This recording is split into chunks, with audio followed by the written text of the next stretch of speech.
अस्सलाम वालेकुम बच्चों। क्या हाल है आप लोगों का? आई होप सो आप सारे एकदम से अच्छे होंगे, तगड़े होंगे, खुश होंगे, बाश होंगे। अल्लाह ताला बेहतर आपको हमेशा हंसता मुस्कुराता रखे। चैप्टर नंबर 5 जैसा कि हमने स्टार्ट किया हुआ है और चैप्टर नंबर 5 में हम साथ साथ डिस्कस भी कर रहे हैं। उस दिन आपका रिस्पांस भी देखा, बहुत अच्छा था। इसी लिहाज से आपने रिस्पांस देते रहना है बेटा। कोई मसला होगा मुझसे डिस्कस करते रहिएगा। आज जो हम टॉपिक डिस्कस करने जा रहे हैं, टॉपिक बेटा क्या है? Moment of inertia. टॉपिक है मोमेंट ऑफ इनर्शिया। तो सबसे पहली चीज हम देखेंगे what is mean by moment of inertia. Define करेंगे मोमेंट ऑफ इनर्शिया को। डिफिनेशन कराऊंगा बेटा, आपको समझाऊंगा, आपको 2-3 में से इसकी डेफिनेशन होगी बेटा। डिफाइन करने के बाद कोशिश होगी बताओ इसकी मैथमेटिकल फॉर्म। फिर हम देख लेंगे mathematical form of moment of inertia. फिर मैथमेटिकल फॉर्म के बाद पुत्री जो मैं डिस्कस करूंगा आपके पास वो क्या होगा, इसकी यूनिट को मैं डिस्कस करूंगा बेटा, यूनिट। फिर आ जाएगी फिजिकल सिग्निफिकेंस के, जो फिजिकली देखें कि फिजिकल सिग्निफिकेंस क्या है, फिजिकल इंपॉर्टेंस क्या है, फिजिकली आपके पास सिग्निफिकेंस से मुराद फिजिकली क्या मुराद है मोमेंट ऑफ इनर्शिया से, रटा तो मान लेते हैं। फिर हम आगे मजीद इसकी मैं डेरिवेशन कर लूंगा, डेरिवेशन से मुराद मजीद इसको एक्सप्लेन कर लूंगा। तो ऐसा लॉन्ग क्वेश्चन किसी हद तक आ सकता है बेटा। उसी लिहाज से मैं भी आपको बता रहा हूँ कि सबसे पहली चीज़ हम क्या देखेंगे, डेफिनेशन।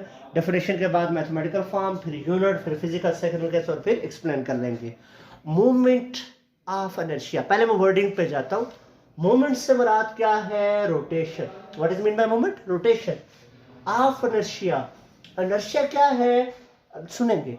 इनर्शिया से मुराद क्या है कि आपके पास बॉडी की वो प्रॉपर्टी जो स्टेट ऑफ चेंज के खिलाफ रजिस्ट करे, इसको कहते हैं इनर्शिया। एंड मैंने बताया हुआ, अगर आपको याद हो, inertia is measure in term of mass. Inertia किस फॉर्म में मेजर करते हैं बेटा? मैस की फॉर्म में मेजर करते हैं। तो इसका मतलब यह हुआ कि मोमेंट ऑफ इनर्शिया से क्या मुराद होगा? मोमेंट से मुराद क्या है बेटा? रोटेशन। ऑफ से मुराद का इनर्शिया, मतलब इनर्शिया को मेजर करते हैं मैस की फॉर्म में, तो इनर्शिया को हम कह सकते हैं मैस। तो इसका मतलब यह हुआ मोमेंट ऑफ इनर्शिया से मुराद मैस की रोटेशन। व्हाट इज मतलब क्या है मोमेंट ऑफ इनर्शिया से? मैस की रोटेशन। क्या मुराद है मैस की रोटेशन? मैस की rotation with respect to some reference point, उसको हम किसका नाम देंगे? मोमेंट ऑफ इनर्शिया का नाम देंगे। फॉर एग्जांपल मैं एग्जांपल दूंगा। अभी मेरे सामने मेरा एक दोस्त से क्या गोलू मोलू सा है, मोटा सा है। अगर मैं उस दोस्त को क्या करूं, किसी राड के साथ क्या करूं, उसको अटैच करूं। दोस्त का जो मैस है वो एम है, उसको राड के साथ मैंने अटैच किया। अब रेफरेंस पॉइंट मैंने खुद रखता हूं और दोस्त मूव करेगा, राड भी साथ में मूव करेगा। इसका मतलब दोस्त क्या कर रहा है? रोटेट कर रहा है। अब दोस्त जब रोटेट कर रहा है तो उसको बेटा हम किसका नाम देंगे? Moment of inertia. मतलब rotation of mass is known as moment of inertia. ये कंसेप्ट वाइज बताई है, या आपको समझाया है कि मोमेंट ऑफ इनर्शिया से बेसिकली क्या मुराद है। अब मैं अकॉर्डिंग टू बुक डिफाइन करूंगा बेटा क्या मुराद है मोमेंट ऑफ इनर्शिया से। तो डेफिनेशन वाइज में जाऊं तो यूं कहेंगे बेटा, product of mass, product of mass and square of perpendicular distance. Product of mass and square of perpendicular distance. Perpendicular distance from axis of rotation. From axis of rotation known as moment of inertia.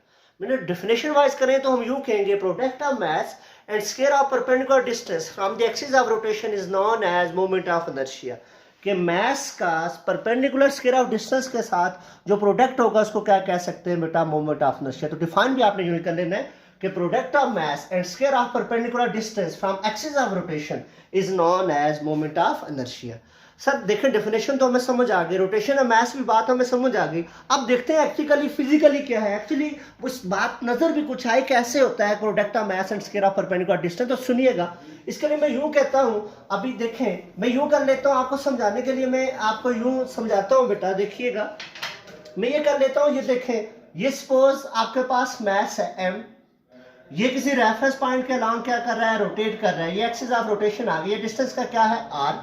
ये इसके along क्या कर रहा है? Rotate कर रहा है। ये इसके अराउंड सर्कुलर फॉर्म में मूव कर रहा है। बात एक ही है बेटा, अगर ये सर्कुलर फॉर्म में मूव कर रहा है तो क्या है? ये मास m है, इसका एक्सिस ऑफ रोटेशन, ये एक्सिस ऑफ रोटेशन से परपेंडिकुलर डिस्टेंस क्या है? r। तो इसका मतलब ये हुआ the product of mass and square of perpendicular distance known as moment of inertia. तो यूं लिख लेंगे मोमेंट ऑफ इनर्शिया को हम अगर लिखें तो L इज इक्वल टू आपके पास क्या आ जाएगा, सॉरी मोमेंट ऑफ इनर्शिया के लिए हम क्या लिख सकते हैं बेटा, I से भी इसको रिप्रेजेंट कर सकते हैं। हम इसको कहें बेटा आपके पास क्या लिख देंगे इसको पुत्री simple, moment of inertia that is equal to moment of inertia, inertia I से रिप्रेजेंट करते हैं, I इक्वल टू क्या आ जाएगा बेटा mr square, product of mass and square of perpendicular distance is known as moment of inertia. कि mass का square of perpendicular distance के साथ जो परपेंडिकुलर डिस्टेंस है वो क्या कहलाएगा, मोमेंट ऑफ इनर्शिया कहलाएगा। मजीद जाता हूं बेटा, आगे देखिएगा यूनिट की बात करते हैं। यूनिट वाइज देखें तो ये देखें पुत्री मास यूनिट है वो केजी, आपके पास जो स्क्वायर ऑफ डिस्टेंस है इसकी यूनिट क्या है मीटर स्क्वायर, तो इसकी यूनिट क्या आ जाती है केजी मीटर स्क्वायर। और ऐसा यूनिट भी केजी मीटर स्क्वायर है, ऑब्जेक्टिव में कहीं आपसे पूछी जा सकती है कि what is the unit of moment of inertia, तो ये क्या होगी KG metre square is the unit of moment of inertia. Definition भी हमने पहले वर्डिंग वाइज देख लिया, फिर प्रॉपर वे से हमने डिफाइन भी कर लिया।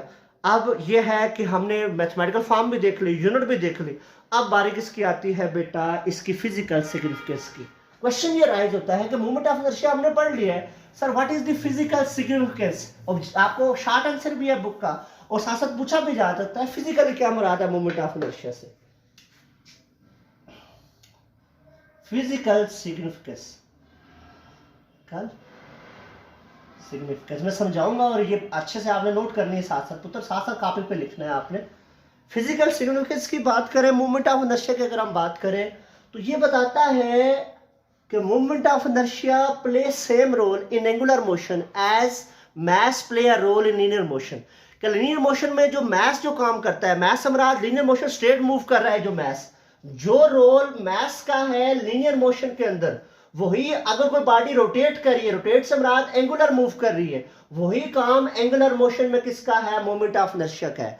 मतलब जो चीज हम लीनियर मोशन में कहते हैं कि मास के बढ़ने से वेलोसिटी क्या होती है, कम होती है, तो एंगुलर मोशन में हम कहेंगे कि मोमेंट ऑफ इनर्शिया के बढ़ने से एंगुलर वेलोसिटी क्या होगी, कम होगी। जो हम मैथमेटिकली हम यूं कह लेंगे या एक्सप्लेनेशन फिजिकली हम यूं कहेंगे कि लीनियर मोशन में जो काम मास का है, एंगुलर मोशन में वही काम किसका है, मोमेंट ऑफ इनर्शिया का है। कि लीनियर मोशन में हम कहते हैं मास के ज्यादा करने से वेलोसिटी डिक्रीज करती है, तो एंगुलर मोशन में हम ये कहेंगे कि हमारे पास मोमेंट ऑफ इनर्शिया के ज्यादा करने की वजह से आपके पास एंगुलर वेलोसिटी क्या करेगी, डिक्रीज करेगी। हम लीनियर मोशन में कहते हैं, सुनते जाइएगा आप, लीनियर मोशन में हम ये कहते हैं कि हमारे पास product of mass and velocity is known as momentum. तो एंगुलर मोशन में हम ये कहते हैं कि प्रोडक्ट ऑफ मास लिखेंगे, product of moment of inertia and angular velocity is known as angular momentum. मतलब जहां पे मास यूज होता है वहां पर एंगुलर मोशन में मोमेंट ऑफ इनर्शिया यूज हो जाता है। तो सिंपल इसकी वे ये फिजिकल सिग्निफिकेंस आ गई। जिस तरह हम कहते हैं कि F is equal to m में जहां फोर्स की बात करें तो एंगुलर मोशन में फोर्स से मुराद होता है टार्क, तो torque is equal to moment of inertia and angular acceleration आपके पास ये आ जाएगा। तो ये इसकी क्या आगे फिजिकल सिग्निफिकेंस, इस चीज को जो मैंने बोला ये इसको लिख लेना है आपने। अब मैं मैथमेटिकल ड्राइव करूंगा और भी बातें आपसे क्या कर लूंगा, शेयर कर लूंगा।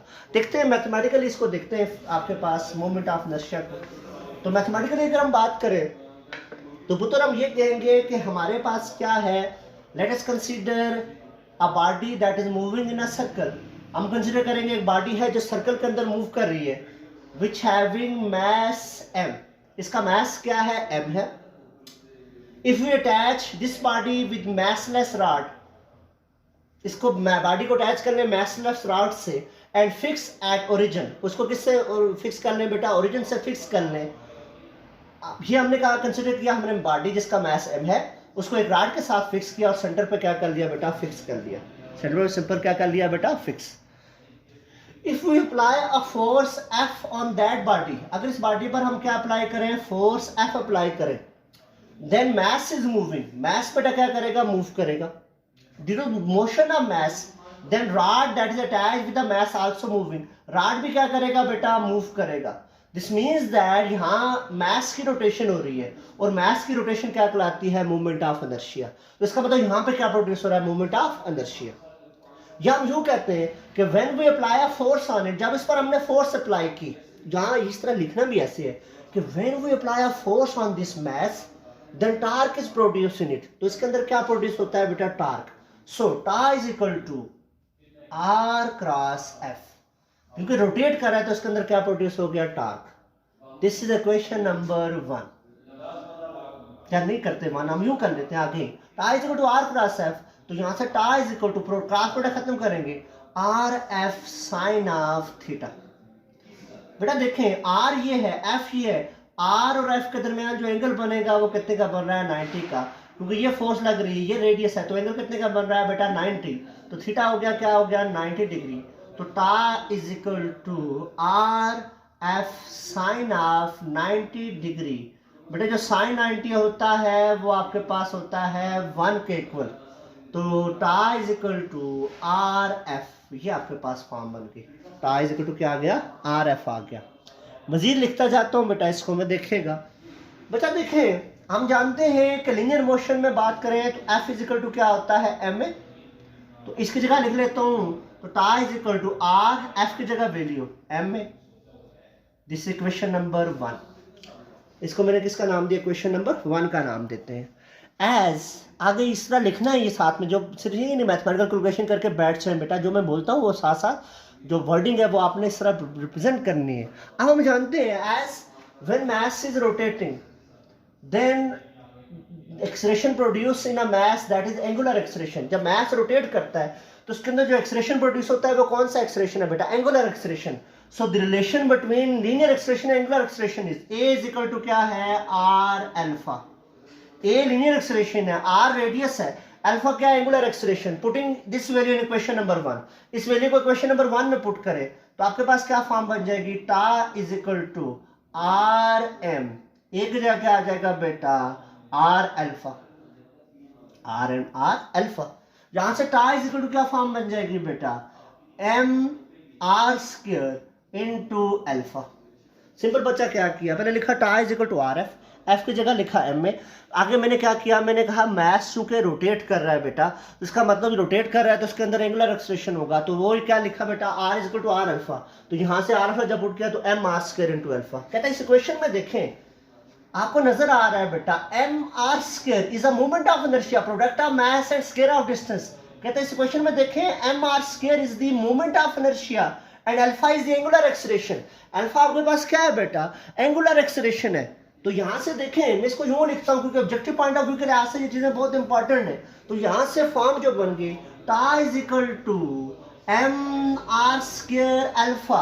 यहां से नजर आ रहा है एम आर स्क्वायर, शुरू में खुद सामने बताया ये that is moment of inertia, तो tau is equal to I alpha. Tau is equal to क्या है बेटा, आई अल्फा। बेटा ये बात आगे जो बताने जा रहा हूं याद रखेंगे, this is a rotational form of Newton second law of motion, rotational form of second law of motion. बेटा देखें, अगर लीनियर मोशन में बात करें, लीनियर मोशन में हम कहते हैं F is equal to M A. Linear motion में क्या कहते हैं, F is equal to M ए।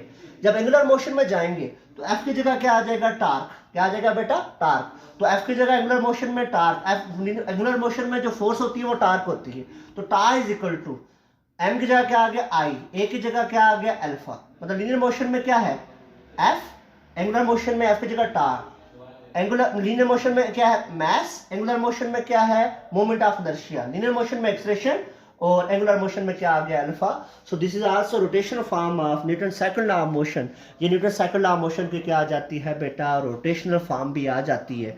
ये चीजें बेटा आपको पता होना चाहिए। और ये मैंने पहले बताया, फिजिकल सिग्निफिकेंस भी यही है कि जो काम आपके पास लीनियर मोशन में मास का, एंगुलर मोशन में किसका है बेटा, मोमेंट ऑफ इनर्शिया का है। ये तो किसको देख लिया आपने, मोमेंट ऑफ इनर्शिया को।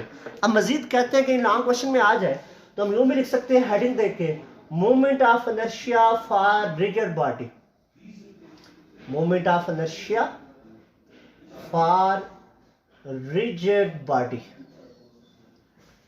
rigid body की बात करते हैं, कहीं आ जाए तो सारा लिखना पड़ता है ना। rigid body से क्या मुराद है, ऐसी बॉडी जो rigid हो, जो सख्त हो, उसको क्या कहते हैं, rigid body। दीवार है मेरे सामने अभी, वो rigid है, सख्त है। अब डिफाइन कैसे करेंगे, हम कहेंगे a body which is not de shape due to affect of external force is known as rigid body. ऐसी बॉडी जिस एक्सटर्नल फोर्स की वजह से डी शेप न हो, ऐसी बॉडी जिस पर एक्सटर्नल फोर्स लगाएं और उसके मॉलिक्यूल अपनी पोजीशन चेंज ना करें, वो बॉडी क्या कहलाती है, रिजिड बॉडी कहलाती है। और हमने मोमेंट ऑफ इनर्शिया फाइंड करना है किसका, रिजिड बॉडी का। तो for this purpose let us consider a rigid body. Consider करते हैं हमारे पास क्या है, एक रिजिड बॉडी है that consist of n number of message, जो कंसिस्ट करती है n नंबर ऑफ मैसेज पे, that are represented by M1, M2, M3 up to so on Mn। इसी तरह लिखना भी है साथ में। रिजिड बॉडी है, कंसिस्ट करती है नंबर ऑफ मैसेज पे, जिनको लिख देंगे M1, M2, M3 up to so on Mn। There is a some reference point, हमारे पास क्या है, कोई रेफरेंस पॉइंट है जिसके अलॉन्ग रिजिड बॉडी रोटेट कर रही है। हम कहते हैं, कंसीडर करते हैं रिजिड बॉडी कंसिस्ट करती है नंबर ऑफ मैसेज पे और ये रोटेट कर रही है किसी रेफरेंस पॉइंट के अलॉन्ग, जस्ट लाइक जैसे ये डस्टर रोटेट कर रहा है बेटा। So the distance of mass m1 from reference point is r1, distance of mass m2 from reference point is r2, distance of mass m3 from reference point is r3 up to so on distance of mass mn is this from reference point is rn। अब देखें, कहता है rigid body की हमने बात की, उसके message को भी रिप्रेजेंट किया as rigid body is rotating. Rigid body क्या कर रही है, रोटेट कर रही है। So masses in a rigid body also rotating, masses भी क्या कर रहे हैं, रोटेट कर रहे हैं। इफ मैसेज आर रोटेटिंग, अगर मैसेज बेटा क्या कर रहे हैं, रोटेट कर रहे हैं, this means that torque produce, इसका मतलब क्या प्रोड्यूस हो रहा है बेटा, टार्क प्रोड्यूस हो रहा है। And the torque for mass m1 is represented by τ1, torque for mass m2 is represented by τ2, torque for mass m3 is represented by τ3 up to so on, torque for mass mn represented by τn। ये इनका क्या आ जाएगा बेटा, respective torque आ जाएगा। अब हमने अभी पढ़ा the mathematical form of torque, अभी हमने पढ़ा था mr square alpha. So if these masses are rotating with constant angular acceleration, so torque for mass m1 is, आप लिखेंगे, so the torque for mass m1 is, that is τ1, τ1 is equal to m1 r1 का square alpha, alpha constant है इस वजह से। Torque for mass m2 is τ2 is equal to m2 r2 का square alpha. Torque for mass m3 is τ3 is equal to m3 r3 का square into alpha up to so on. Torque for mass mn is mn rn का square into alpha. Torque हमने सबका देख लिया। Total torque, total torque क्या होगा, सबको सम कर लेंगे तो total torque will B, total torque बेटा क्या फॉर्म बन जाएगी, टोटल टार्क की अगर मैं बात करूं, so the total torque will be क्या फॉर्म आ जाएगी पुत्र, that is equal to tau total is equal to τ1 plus τ2 up to so on τn। Various put कर लेते हैं। टोटल टार्क विल बी, τ1 क्या है बेटा, देखिएगा यहां से m1 r1 का स्क्वायर अल्फा, τ2 क्या है बेटा m2 r2 का square alpha up to so on τn क्या है बेटा mn rn का स्क्वायर अल्फा। ये क्या आ गया टोटल टार्क। अब ये देखें पुत्री, आपके पास ये सारी जो टर्म्स हैं सम हो रही हैं, जब टर्म सम हो रही हो तो उसको सिग्मा से रिप्रेजेंट करते हैं और अल्फा क्या आ रहा है, कॉमन, तो यहाँ टार्क टोटल क्या फॉर्म बन जाएगी बेटा, m1 r1 का स्क्वायर प्लस m2 r2 का square up to so on mn rn का स्क्वायर इनटू अल्फा क्या आ गया, कॉमन आ गया। अब चीजें जब सम हो रही है तो किससे रिप्रेजेंट करते हैं बेटा, सिग्मा से। तो m1 r1 का स्क्वायर प्लस m2 r2 का square up to so on mn rn का स्क्वायर, टर्म सम हो रही है तो क्या ले आएंगे, सिग्मा। तो tau total is equal to, total tau will be sigma i equal to 1 to n, क्योंकि ये 1 से n तक है, mi ri का स्क्वायर। बेटा i की जगह जब 1 पुट करूंगा तो आपके पास पहला आ जाएगा m1 r1 का स्क्वायर, 2 पुट करूंगा तो दूसरा आ जाएगा m2 r2 का स्क्वायर, 3 पुट करूंगा तो m3 r3 का square up to so on, इसी तरीके से आते जाएंगे। ये सम आ गया इनटू बेटा क्या आ जाएगा, अल्फा, तो क्या आ गया अल्फा। बेटा सम ऑफ mi का स्क्वायर, ये तो क्या है, मोमेंट ऑफ इनर्शिया, तो ये आपके पास आ जाएगा बेटा, देखें यहाँ से i equal to 1 to n mi ri का square that is equal to total moment of inertia, mi ri का square total moment of inertia. तो इसकी जगह लिख लूंगा बेटा i, क्या आ जाएगा बेटा i, तो यहाँ से टार क्या आ जाएगा, tau is equal to i alpha तो ये मूवमेंट ऑफ नर्शे आज हमने क्या किया है बेटा, डिस्कस किया है। इसको अच्छे से देखना है, लिखना है, और लिख के मुझे रिस्पांस लाजमी करना है बेटा।